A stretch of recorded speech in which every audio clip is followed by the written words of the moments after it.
नाज़रीन, बांग्लादेश और भारत के दरमियान कशीदगी अरूज पे पहुंच चुकी है और बांग्लादेश तमाम बदले उतार रहा है एक एक करके। जो कुछ भारत ने मगरबी पाकिस्तान के साथ किया,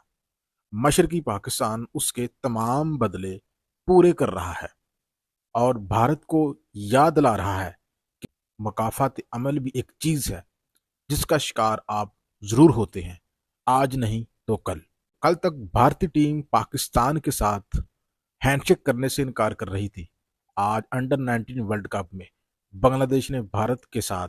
हैंडशेक करने से इनकार कर दिया और दोनों टीमों के कप्तान जब पहुंचे टास्क करने के लिए तो बांग्लादेश के कप्तान ने भारतीय कैप्टन से हाथ मिलाने से इनकार कर दिया। बांग्लादेश यही नहीं रुका।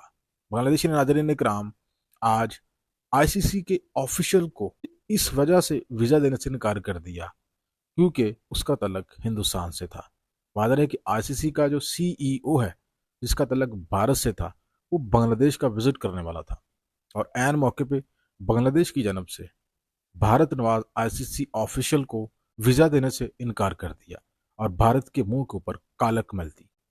यही नहीं, बांग्लादेश की जानब से आईसीसी को एक बार फिर से ये वाज़ा कर दिया गया है कि भैया हम अपनी टीम भारत नहीं भेजेंगे। आईसीसी ने यहाँ तक ऑफर कर दी है कि वो बांग्लादेश को भारत के अलावा किसी दूसरे ग्रुप में मूव करने के लिए तैयार है, लेकिन बांग्लादेश जो है वो कह रहा है कि जी हम भारत जाएंगे नहीं, हमारे तमाम मैचेस आप श्रीलंका में करवा दें और हम श्रीलंका में खेलेंगे। जिसके बाद नाज़रीन करम एक बात तो वादा हो चुकी है कि मकाफात अमल का शिकार हर कोई होता है और भारत भी आज उसी मकाफात अमल का शिकार है क्योंकि भारत ने खुद खेल जैसे अहम तरीन शोबे को भी पॉलिटिसाइज किया और जो कल तक पाकिस्तान के साथ हाथ मिलाने से इनकारी था, आज उसके साथ उसका ही पैदा करता एक बगल बच्चा हाथ मिलाने से इनकार कर रहा है। ये भारत के लिए डूब मरने का मुकाम नहीं तो क्या है। अमेरिकी सदर ट्रंप की जानब से, नाज़रीन इकराम, ग्रीनलैंड के मामले पर अमेरिका की मुखालफत करने वाले यूरोपियन ममालिक के ऊपर भारी टैरिफ के नफाज का ऐलान सामने आया है। सदर ट्रंप की जानब से एक ट्वीट किया गया और उसमें उसने बताया कि वो तमाम ममालिक जिन्होंने अमेरिका के ग्रीनलैंड को हासिल करने के मंसूबे में रुकावट डाली है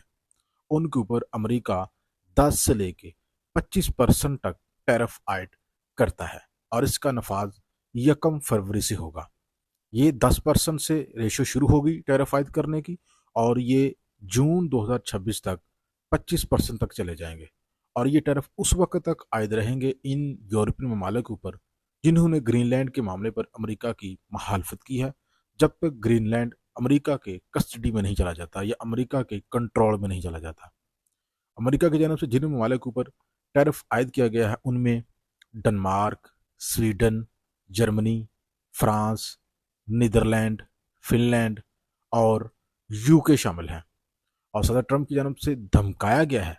कि अगर फिर भी वो बाज ना रहे तो अमेरिका इससे सख्त इकदाम करने पर भी मजबूर हो जाएगा, लेकिन वो ग्रीनलैंड को हर सूरत हासिल करना चाहता है और जो भी इसमें रुकावट बनेगा अमेरिका उसके साथ आने हाथों से निपटेगा। वादा करते चलो नाज़रीन इकराम कि यही वो मालिक जिनके ऊपर टैरिफ आयद किया गया है, इन्होंने ही ग्रीनलैंड में अभी हाल ही दिनों में आर्मी भी भेजी है यूनिटी के तौर पर।